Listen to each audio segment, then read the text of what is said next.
This is a short history on the Ground Observer Corps, focusing on the state of Minnesota.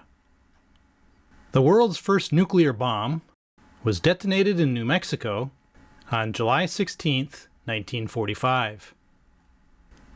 About 4 years later, on August 29, 1949, the Soviet Union detonated their first atomic bomb. This began a period of heightened tension between the two superpowers. However, the United States was not prepared for a potential strike from the Soviet Union, so they had to get up to speed in a hurry. In the atomic age, the biggest worry was that aircraft from the Soviet Union carrying nuclear bombs could sneak undetected into the United States. To do so, these aircraft would generally have to cross Alaska or Canada. As part of its defense plan, the United States military recruited civilian volunteers to form the Ground Observer Corps, or GOC. The Ground Observer Corps was created in January 1950, and each state was responsible to recruit their own volunteers. To become a member of the GOC, the requirements were pretty simple. A person had to have normal hearing, normal eyesight, the ability to speak well, have good judgment and decision-making capabilities, and be loyal to the United States. Phase 1 of the program began in February 1950 with the establishment of GOC sectors across the east and west coasts and across the northern tier of the United States. Phase 2 began in January 1951 with the establishment of the Air Defense Command at Colorado Springs, Colorado. Operation Skywatch began on July 14, 1952, when the GOC monitored for aircraft 24 hours a day. The Ground Observer Corps eventually expanded to all of the lower 48 states, but the western, northern, and eastern states were naturally the most important.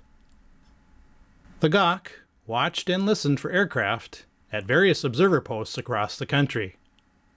If an aircraft was detected, they would report it.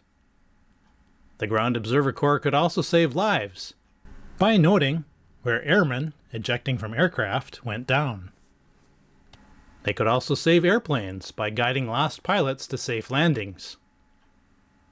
They could also give fire notifications, severe weather notifications, and prevent thievery. Let's take a closer look at these observers. To get people to volunteer, billboards were erected explaining that America needs you.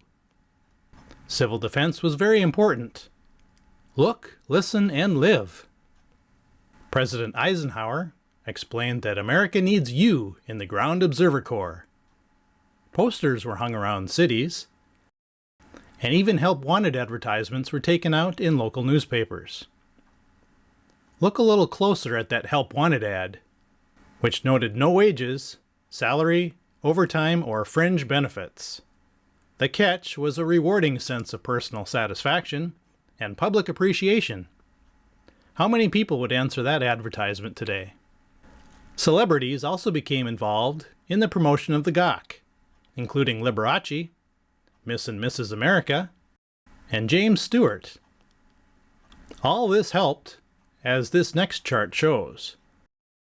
During the years 1954, 1955, and 1956, the GOC peaked at about 350,000 members. So who exactly were these volunteers? The Ground Observer Corps included railroad men, ship crews, teenagers, retirees, taxi drivers, border patrol agents, policemen, college clubs, and farmers. These GOC members manned observer posts all across the United States. These posts were on water towers, schools, vantage points, fire towers, stadiums, historic buildings, buildings on college campuses, mansions, old air traffic control towers, lighthouses, beach structures, and on top of buildings. If an observer post was needed, Citizens donated money to build them. Volunteers and private groups came together to construct them. They didn't have to be elaborate. A small amount of donated materials and labor could result in a nice observer post. During the peak year, 1956, there were about 17,000 observer posts across the nation. When the program went to 24-hour status, almost 2,000 stations maintained that requirement. Across the state of Minnesota, there was an observer post in New London, where 2 high school seniors volunteered. There was a post at Frost, where one observer was awarded for 16,750 hours of work. There was an observer post at Malmo, where a husband and wife team borrowed a police whistle to help them report aircraft. At the nearby town of Elk River, line crews for the Rural Cooperative Power Association provided lookout service on the job. Bemidji, Minnesota had an observer post. One local family had 2 sons in the Air Force stationed there, and the rest of the family volunteered as observers. At the other end of the state, there was a post at Worthington. When Vice President Richard Nixon visited Worthington during their 1954 Turkey Day celebration, he congratulated the community for their civil defense efforts.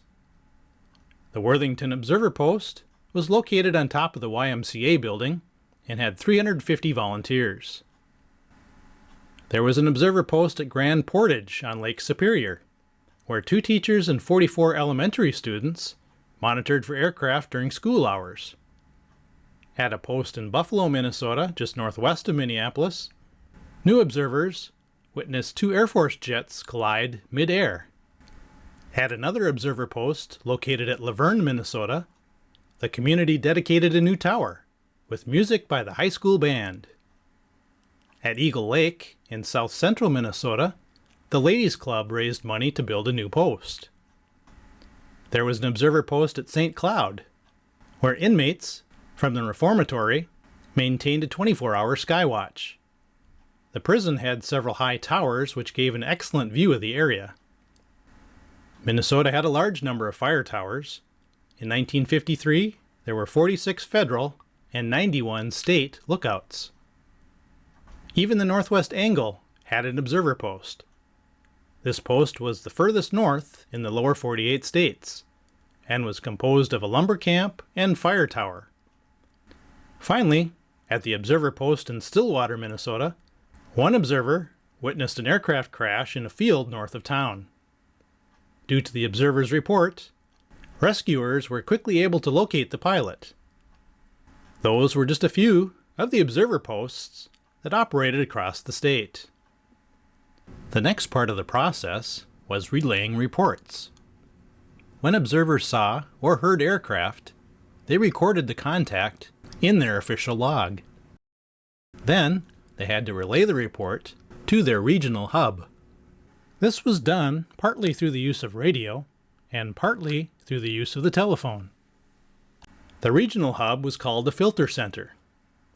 Filter centers were located in civilian buildings, like this one in Reno, Seattle, Bend, Oregon, and Colorado Springs. For the state of Minnesota and a portion of western Wisconsin, the filter center was located in Minneapolis.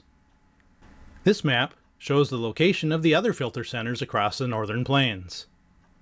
Later, a second filter center was added at Bemidji, Minnesota. Let's take a closer look at the Minneapolis Filter Center. This is a photograph of the inside of the Minneapolis Filter Center, which was manned by both military personnel and civilians. Filter centers received reports of aircraft from ground observers. These reports were checked against flight plans for identification. The locations of these aircraft were plotted on a large table or map. On the table, each aircraft was plotted with a vertically coded sign, like this one. The red circle shows where this woman added one of these signs to the table. Finally, if aircraft could not be identified, their locations were relayed to the Air Defense Center. After several years, filter centers transitioned from table plotting boards to see-through vertical plotting boards. These were deemed to be easier to use. The plotter stood behind the board and had to plot in reverse. This allowed the other volunteers to look straight ahead at the front of the board. At the Air Defense Center, the unidentified aircraft became a military issue. In addition to human observers, the US and Canadian militaries were adding a line of radars south of the North Pole, called the DEW line. South of that, they were building a Mid-Canada radar line, and south of that was the Pine Tree radar line. The Continental Air Defense Command was located in Colorado Springs. As part of the Pine Tree radar line, radars within manned air stations were established across the Northern Plains from 1950 to 1952. These stations were also called Air Defense Direction Centers. These air stations housed radars that were often covered in white radar domes. These radars could scan both horizontally and vertically. The air stations also had an instrumentation room, much like a filter center. In these rooms, airmen monitored radar scopes for activity and plotted the activity on a vertical board. If airmen could not identify an aircraft, the station was authorized to set various response mechanisms into place. This included launching fighter interceptor aircraft, putting defensive anti-aircraft weapons on alert, and notifying defensive guided missile batteries. As for fighter interceptor aircraft, these could be launched from Air National Guard bases established after World War II in the Twin Cities, Sioux Falls, Fargo, or Duluth. Ellsworth Air Force Base was also established in the 1940s, but bases in Grand Forks and Minot were added in the mid-1950s. Here again were the initial Air Force radar stations built across the Northern Plains in the early 1950s. The number of air stations basically doubled by the mid-1950s to early 1960s. In addition, gap filler radars were added to fill in radar holes between the larger stations. To handle this tremendous amount of data, SAGE, or Semi-Automatic Ground Environment, was created. SAGE was a system of complex computers and networking equipment that coordinated the data from many radars. SAGE processed this data to produce a single, unified image of the airspace over a wide area. This is a map of the radar sites and SAGE sector boundaries across the United States from 1958. Most of the state of Minnesota was covered by the Grand Forks Air Defense Sector and the Duluth Air Defense Sector. These computer systems required huge concrete buildings to house them and their staff. This is the SAGE building at the Grand Forks Air Force Base. This is the SAGE building at Sault Ste. Marie, Michigan. Data from the gap filler radars, long-range radars, and the Ground Observer Corps were fed into the SAGE system. From this data, SAGE determined where to notify a response, from missile batteries to manned Air Force bases. With SAGE and the numerous radars that had been installed, the Ground Observer Corps was downgraded from 24-hour status to a ready reserve state on January 1, 1958.